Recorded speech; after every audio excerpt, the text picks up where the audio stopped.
నియోజకవర్గ Telugu Desam party incharge అయినటువంటి కసనూరు గ్రామ వాస్తవ్యులు వచ్చిన అతి తొందరలోని రాష్ట్ర రాజకీయాల్లోనే మంచి మార్పు సాధించినటువంటి ఘనత సాధించినటువంటి గౌరవ పెద్దలు గౌరవనీయులు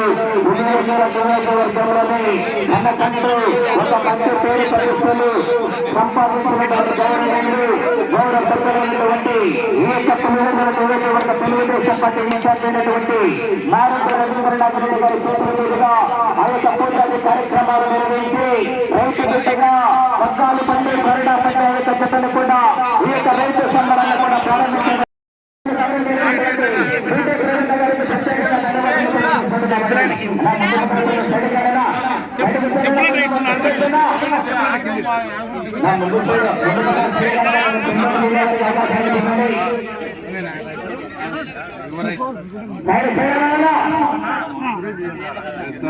కమిటీ వారి చేతులుగా ఆ యొక్క నిర్వహించి అదేవిధంగా రైతు బిడ్డగా ఈ యొక్క కార్యక్రమాన్ని గుర్తించి తన విలువైన సమయాన్ని కూడా కేటాయించి ఈ యొక్క కార్యక్రమాన్ని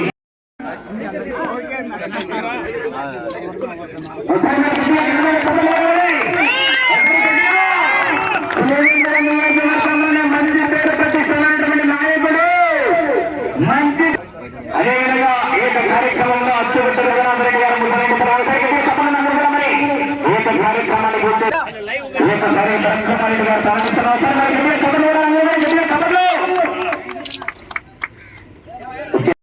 కార్యక్రమానికి వచ్చినటువంటి పులివెందుల నియోజకవర్గం నుంచి మరియు నలుమూల వచ్చినటువంటి అందరికీ ప్రతి ఒక్కరికి పేరు పేరున నమస్కారం ధన్యవాదాలు తెలుపుకుంటూ ఎడ్ల పందాలు అలాగే ఇటువంటి క్రీడలంతా కూడా మనకు సాంప్రదాయమైన క్రీడలు అంటే పల్లెలకు సంబంధించినవి. పల్లెల్లో కూడా ఇంతకుముందంతా వ్యవసాయం వాటి మీద అంతా ఉండి ఈ ఎండాకాలంలో ఆ వ్యవసాయ పనులు అవి తక్కువగా ఉంటాయి కాబట్టి అందరూ కూడా కలిసికట్టుగా సంతోషంగా అందరూ కలిసిమెలిసిపోయి ఆ తర్వాత ఈ క్రీడల్లో అందరూ బాగా ఎంజాయ్ చేయాలనే ఉద్దేశంతో మన పెద్దలు అప్పట్లో ఇలాంటి క్రీడలను ప్రోత్సహించడం పెట్టడం జరిగింది. కాబట్టి నేను మీ అందరినీ మనస్ఫూర్తిగా కోరుకునేది ఏంటంటే ఇది రాజకీయ పార్టీలకు సంబంధించిన ప్రోగ్రాం కాకుండా మీరందరూ కూడా ఆ భేదాభిప్రాయం లేకుండా ఒకరు ఎక్కువ ఒకరు తక్కువ అని కాకుండా కూడా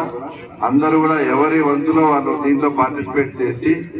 తర్వాత ఈ కార్యక్రమాన్ని జయప్రదం చేయవలసిందిగా కోరుకుంటూ, ఎందుకంటే నేను గతం జోలికి పోను.